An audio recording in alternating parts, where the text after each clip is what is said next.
wabarakatuh.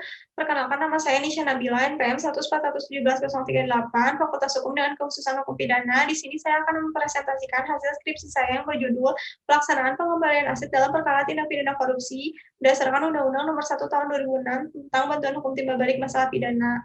Baik, saya akan mulai dengan latar belakang. Yang pertama, perkembangan zaman, yaitu dapat pula berkembangnya kejahatan korupsi, yaitu di mana perkembangan ilmu pengetahuan, teknologi, dan transportasi juga menyebabkan berkembangnya pula kejahatan korupsi di mana menjadi kejahatan instansi negara di mana aset hasil korupsi disembunyikan di luar negeri, sehingga untuk mengembalikan kerugian keuangan negara diperlukannya kerjasama antar negara, yaitu melalui Undang-Undang Nomor 1 Tahun 2006 tentang Bantuan Timbal Balik Masalah Pidana dalam pengembalian aset hasil tindak pidana korupsi. Namun pelaksanaan Undang-Undang Bantuan Timbal Balik Masalah Pidana ternyata masih memiliki hambatan, yaitu yang pertama sistem hukum yang berbeda, yang kedua asas kerahasiaan di negara lain, dan juga kendala diplomatik, dan juga keberadaan otoritas pusat juga dapat menjadi kelemahan pelaksanaan bantuan timbal balik.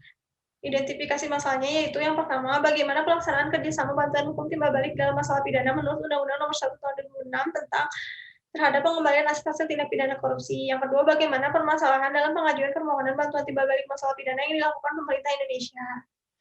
Hasil penelitian dan pembahasan yaitu yang pertama, pelaksanaan kerjasama bantuan hukum timbal balik masalah pidana menurut Undang-Undang Nomor 1 Tahun 2006 terhadap pengembalian aset hasil tindak pidana korupsi. Yang pertama yaitu Jaksa Agung, KPK atau Kapolri mengajukan permintaan kepada Central Authority, yaitu Menteri Hukum dan HAM, bisa melalui saluran diplomatik ataupun secara langsung kepada negara lain. Dan apabila ada respon dari negara lain, yaitu diajukan kembali kepada Kementerian Hukum dan HAM, yaitu selaku Central Authority yang berkoordinasi dengan Kementerian Luar Negeri untuk melanjutkannya kepada instansi terkait.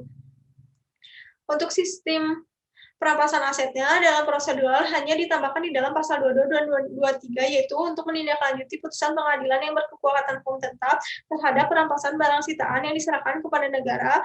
Maka Jaksa Agung mengajukan permohonannya kepada Menteri selaku Central Authority untuk menindaklanjuti putusan tersebut. Yang selanjutnya, untuk pelaksanaan putusan tersebut sangat tergantung dengan sisi hukum negara diminta dan persyaratan yang harus dipenuhi, dan untuk seluruh korespondensinya yaitu akan dikirimkan dan didistribusikannya oleh Menteri Hukum dan HAM selaku Central Authority. Untuk proses pengembalian asetnya menurut Undang-Undang Nomor 1 Tahun 2006 tentang bantuan timbal balik masalah pidana, yaitu yang pertama pelacakan, yang kedua pembukuan atau pemblokiran, yang ketiga penggeledahan atau penyitaan, yang keempat perampasan, dan yang kelima pengembalian aset hasil tindak pidana korupsi ke negara diminta.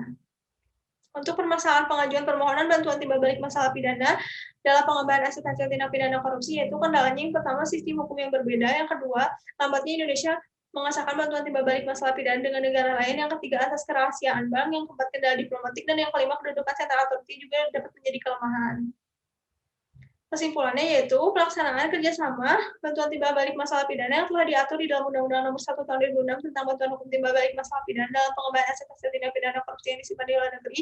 Yang pertama, Jaksa Agung mengajukan permohonan kepada Central Authority, yang selanjutnya kemudian Central Authority mengajukan permintaan bantuan ke negara lain yang diminta, baik secara langsung maupun melalui saluran diplomatik, yang permintaan tersebut harus disertai dengan dokumen pendukung, dan untuk perjanjiannya ada di dalam undang-undang tersebut.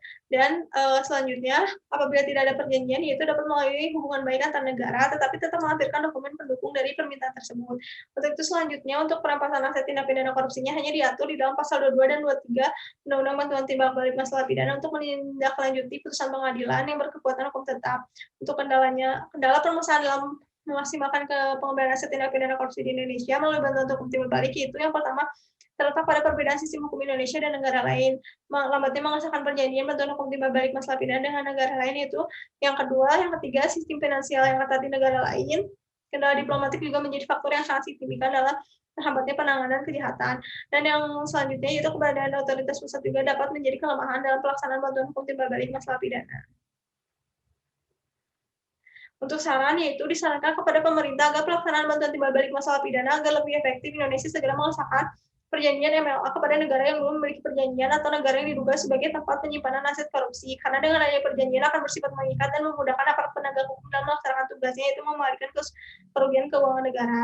Yang kedua, yaitu perlunya pengaturan lebih lanjut mengenai struktur lembaga pelaksanaan bantuan timbal balik masalah pidana yang dilakukan secara otoriti dan pengaturan biaya atau proses bantuan timbal balik masalah pidana. Dengan pengaturan tersebut dapat diharapkan mendukung koordinasi untuk berjalannya efektif mengenai cost sharing dari pengembalian aset hasil korupsi tersebut, karena Indonesia belum memiliki pedoman yang jelas mengenai aspek pembiayaan. Oleh karena itu, diperlukannya bentuk regulasi kepada negara yang diminta agar Indonesia dapat memperoleh hasil maksimal dalam kerjasama bantuan hukum timbal balik masalah pidana. Sekian presentasi dari saya. Saya ucapkan terima kasih atas perhatiannya. Wassalamualaikum warahmatullahi wabarakatuh.